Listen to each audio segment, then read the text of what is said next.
নমস্কার। আইবিএস ক্লার্কের 3টে শিফটের exam complete হয়ে গেছে। তো আমি এই ভিডিওর মাধ্যমে আজকে আইবিএস ক্লার্ক প্রিলিমিনারির এক্সপেক্টেড কাট অফ কী হতে পারে সেটা আমি বলবো।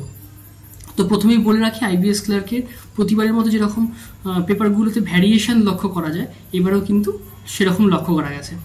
অর্থাৎ কোনো শিফটের প্রশ্ন তুলনামূলকভাবে ইজি হয়েছে এবং কোনো প্রশ্ন একটু লেন্দি হয়েছে এবং ক্যালকুলেটিভ হয়েছে।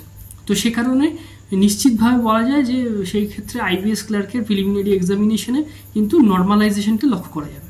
তো নর্মালাইজেশন যেহেতু লক্ষ্য করা যাবে, তাই জন্য চিন্তার কোনো কারণ নেই। যাদের তুলনামূলকভাবে অ্যাটেম্প্ট একটু কম হয়েছে তারা নিশ্চিন্তে থাকো।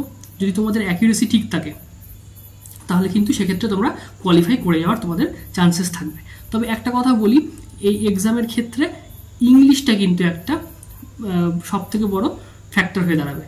কারণ যাদের ইংলিশের অ্যাকিউরেসি ভালো থাকে, যারা ইংলিশের অ্যাটেম্প্ট ভালো করতে পারে, তাদের ক্ষেত্রে কিন্তু স্কোর কিন্তু ভালো আসবে। কারণ ম্যাথ এবং রিজনিং যে পোর্শন থাকে সেটা মোটামুটি সবার ক্ষেত্রেই সমানভাবে অ্যাটেম্প্ট করতে পারে, কিন্তু কারো কারো ক্ষেত্রে কিন্তু ইংলিশটা একটা বড় ফ্যাক্টর হয়ে দাঁড়ায়। তাই ক্ষেত্রে সেই জন্য বলবো, ইংলিশ যাদের অ্যাকিউরেসি ভালো থাকবে এবং যারা অ্যাটেম্প্ট ভালো করেছে তাদের ক্ষেত্রে কিন্তু একটা বড় ফ্যাক্টর হয়ে দাঁড়াবে ইংলিশ। তো আমি মোটামুটি এই ভিডিওতে যে রেঞ্জের কথা বলতে চাইছি সেটা হচ্ছে যে মোটামুটি 77 থেকে 85 এই রেঞ্জের মধ্যে, 77 to 84 বলতে পারো, 83-84 এই রেঞ্জের মধ্যেই বেশিরভাগ স্টেটের কিন্তু কাট অফ থাকবে।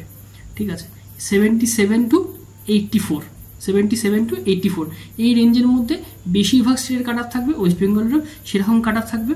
তো ওয়েস্ট বেঙ্গলের ক্ষেত্রে এবার ভ্যাকান্সি ভালো আছে, তো সেক্ষেত্রে কাট অফটা একটু কমার কিন্তু চান্সেস আছে। তবে কম্পিটিশন যে হারে দিনের দিন বাড়ছে এবং পেপারের লেভেল মোটামুটি একই, তো আমি মনে করছি যে এর মধ্যে কিন্তু কাট অফ, এই রেঞ্জের মধ্যে কাট অফটা থাকবে। তো সামনে 3টে এক্সামেরই প্রিলিমিনারি এক্সামিনেশন কমপ্লিট হয়ে গেল, আরআরবি পিও, আরআরবি ক্লার্ক এবং আইবিএস ক্লার্ক।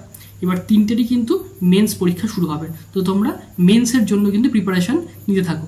এর আগের একটা যে ভিডিওটা আপলোড করেছি মেন্সের জন্য কীভাবে পড়বে, তোমরা মেন্সের পড়াশোনা শুরু করার আগে ভিডিওটা একবার পারলে দেখে নিও। আমি কিন্তু ভিডিওর লিঙ্ক আমি ডেসক্রিপশন বক্সে দিয়ে দেবো। তো এটুকুই বলার ছিল।